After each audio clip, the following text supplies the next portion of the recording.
Artificial intelligence का नया दौर, मोदी जी पेरिस में। फरवरी के ठंडे दिन में सिटी ऑफ लाइट्स ने Indian prime minister Narendra Modi ji का स्वागत किया, लेकिन उनका विजिट बिल्कुल भी ठंडा नहीं था। ये international collaboration on artificial intelligence में एक नए युग की शुरुआत थी। मोदी जी ने फ्रेंच प्रेसिडेंट इमैनुअल मैक्रोन के साथ ग्रैंड पैलेस में बहुत ही इंपॉर्टेंट एआई समिट को को-चेयर किया। ये summit global leaders, tech giants और पॉलिसी मेकर्स का मिलाप था, जिसका मकसद था एआई के जिम्मेदारी भरे और सबको साथ लेकर चलने वाले डेवलपमेंट का रास्ता बनाना। मोदी जी की मौजूदगी ने ग्लोबल एआई लैंडस्केप में इंडिया के बढ़ते रोल को दिखाया।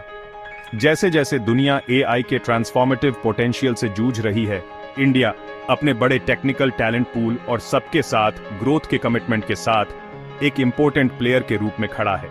इस समिट ने मोदी जी के लिए एआई के बारे में इंडिया के विजन और इंसानियत की बेहतरी के लिए इस टेक्नोलॉजी का इस्तेमाल करने के कमिटमेंट को बताने का एक प्लेटफॉर्म दिया। ग्रैंड पैलेस का माहौल बिजली सा था। दुनिया देख रही थी जब मोदी जी, जो टेक्नोलॉजिकल फोरसाइट के लिए जाने जाते हैं, सेंटर स्टेज पर थे। उनका मैसेज क्लियर था, एआई सिर्फ एक टेक्नोलॉजिकल एडवांसमेंट नहीं है, ये इंसानियत के भविष्य को शेप करने वाली एक फोर्स है।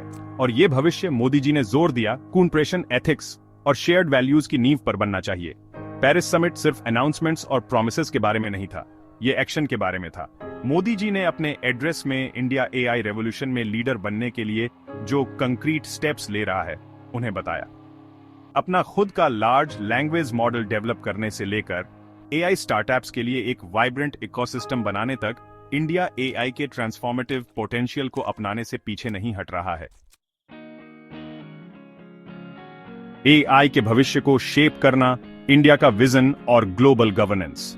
एआई के लिए मोदी जी का विजन नेशनल बॉर्डर्स से परे है। उन्होंने एआई गवर्नेंस के लिए एक ग्लोबल फ्रेमवर्क की जरूरत पर जोर दिया, जो ये सुनिश्चित करे कि इस पावरफुल टेक्नोलॉजी का फायदा पूरी इंसानियत को मिले।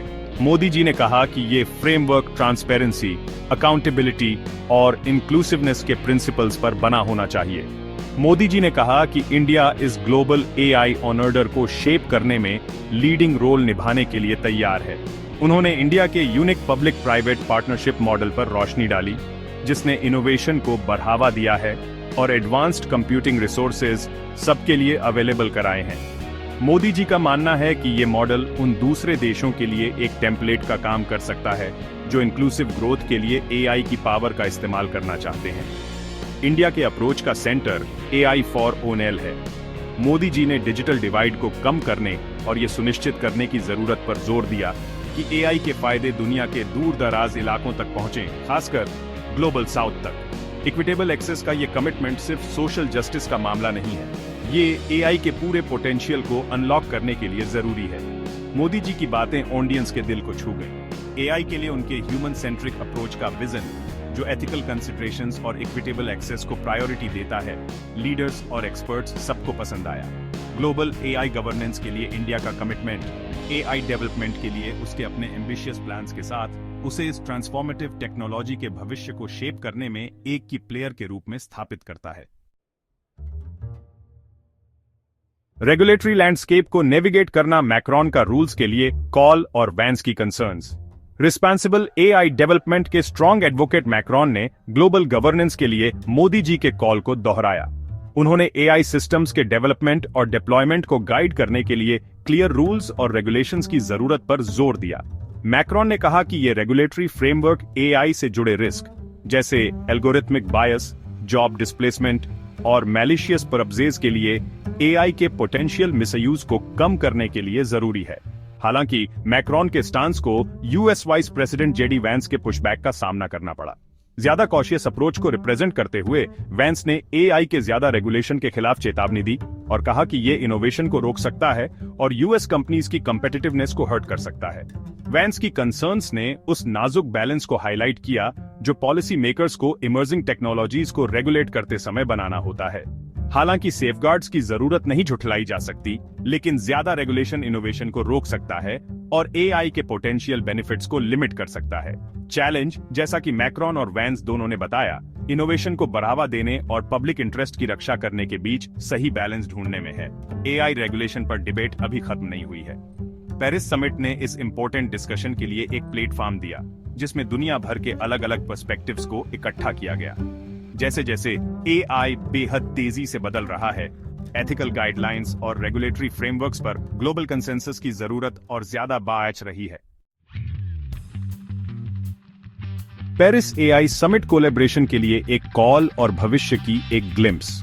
पेरिस एआई समिट का अंजाम एक जॉइंट डिक्लेरेशन के साथ हुआ, जिसमें एआई के भविष्य के लिए एक शेयर्ड विजन बताया गया था।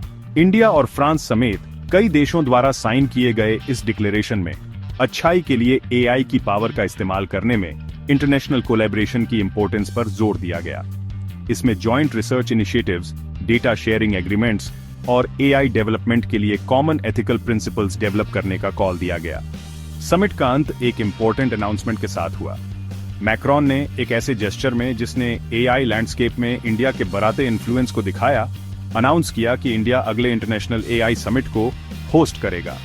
ये डिसीजन इंडिया के एक एआई लीडर के रूप में उभरने को दिखाता है, न सिर्फ अपनी बॉर्डर्स के अंदर बल्कि ग्लोबल स्टेज पर भी। जैसे ही पेरिस एआई समिट पर पर्दा गिरा, ओन ऑप्टिमिज्म का माहौल छा गया। समिट ने एआई गवर्नेंस के चैलेंजेस और कॉम्प्लेक्सिटीज को हाईलाइट करते हुए दुनिया की कुछ सबसे जरूरी प्रॉब्लम्स को सुलझाने के लिए इस टेक्नोलॉजी के बेहद पोटेंशियल को भी दिखाया। एक रिस्पॉन्सिबल और इंक्लूसिव एआई फ्यूचर की यात्रा अभी शुरू हुई है। कोलैबोरेशन, एथिक्स और ग्लोबल गवर्नेंस पर फोकस के साथ पेरिस एआई समिट ने एक ऐसे भविष्य की नींव रखी है जहां एआई इंसानियत को एम्पावर करता है और एक ज्यादा इक्विटेबल और प्रॉस्परस दुनिया बनाता है।